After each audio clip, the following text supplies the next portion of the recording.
Le 6 janvier 1934 paraissait dans le toujours excellent « Je suis partout » un écho de François Vineuil consacré au film américain « La loi de Lynch », This Day and Age.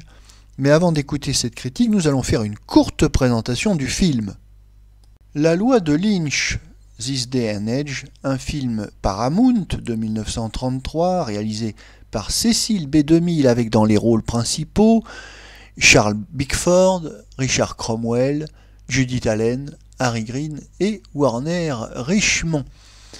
Le sujet, en 1933, dans une petite ville de l'Iowa, des étudiants entreprennent de se débarrasser d'un rançonneur de commerçant, c'est-à-dire un racketteur, en retournant contre lui ses propres méthodes.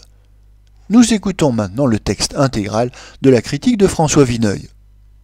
L'on revoit sur l'écran le nom de Cecil B. DeMille, le réalisateur de tant de grandes machines muettes.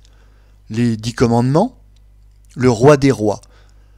Privé de ses milliers de figurants, de ses décors monumentaux, il n'est plus que l'ombre de lui-même.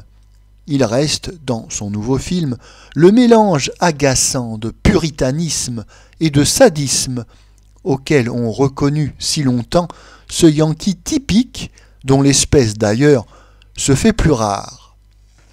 Cecil B. DeMille est de ceux qui gagnent à ne point pouvoir prendre la parole. Son film mêle à des propos vaguement philosophiques une protestation trop redondante contre la vénalité des magistrats et des policiers. Un gangster y est finalement châtié par des étudiants pour la confusion d'un mauvais juge.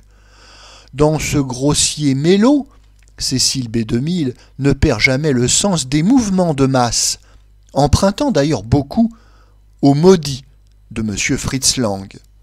Le scénario eût enthousiasmé M. Abel Gans, mais il l'aurait certainement rendu encore plus indigeste, sans parvenir à la virtuosité du vieil Américain.